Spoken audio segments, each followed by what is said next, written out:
எப்படி வருது தெரியுமா அப்படின்னு சொல்லி சொல்ல வரலாம். ஒரு பேச்சை துவங்கும் போது கூடியிருக்கிற மக்களுக்கு வணக்கம், வந்திருக்கிற காவல்துறைக்கு வணக்கம், இல்லை நண்பா நண்பீஸ் தோளா தோழிஸ் எல்லாம் வணக்கம்னு சொல்லுவார். நெஞ்சில் குடியிருக்கும் அப்படிம்பாரு. இப்போ அதெல்லாம் விட்டாப்புல. இப்போ நெஞ்சில் குடியிருக்கிறத கடைசியாக கொண்டு விட்டாப்புல. இப்போ முதல்ல வேற எங்கேயோ குடியிருக்காங்க போல, கடைசியாக தான் நெஞ்சில் குடியிருக்காங்க. எடுத்த உடனே கரேஜுங்கிறாப்புல. கேரேஜா?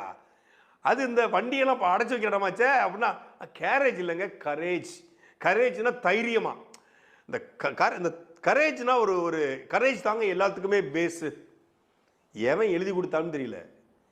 குழந்தை குழந்தை ஒரு குழந்தை ஒரு கட்டுரை போட்டியில் கலந்து கொண்டு நான் எம்எல்ஏ வானால் அப்படின்னு கட்டுரை போட்டி வச்சு, நான் முதல்வர் ஆனால், நான் அமைச்சர் ஆனால் அப்படின்னு இந்த பள்ளிக்கூடத்தை பார்த்தீங்கன்னா 8ஆம் படிக்கும் போது இலக்கிய மன்றம் நடக்கும். அதில் நான் முதல்வர் ஆனால் அப்படின்னு கட்டுறப்பா எழுதிட்டு வந்து பேசுங்கன்றவாங்க.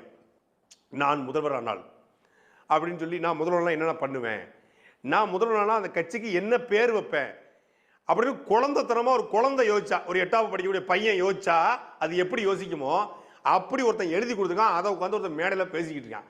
கரேஜ். அந்த கரேஜ் தாங்க எல்லாத்துக்குமே பேஸ். அவன் ரசிகர்லாம் பார்க்குறான். கரேஜா? இன்னும் கரேஜ்னா என்னது? கரேஜ்னு போட்டு பார்ப்போம். தைரியமா? ஐயோ, தைரியத்துக்கு இந்த ஆளுக்கு சம்மந்தமே கிடையாது. கரேஜ் தான் எல்லாத்துக்குமே பேஸுங்க.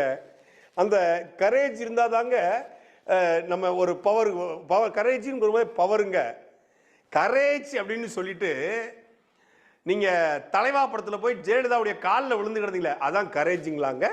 ஏங்க, சர்க்கார் படத்துக்கு போய் எடப்பாடி பழனிசாமி கிட்ட போய் உங்கள் அப்பாவும் பையன் உட்காந்தீங்களா, அதான் கரேஜுங்களா? அதான் தைரியங்களா? அதான் ஆற்றலுங்களா? அதான் துணிச்சலுங்களா? அதுதான் வீரமுங்களா? ஏனுங்க சொல்லுங்க.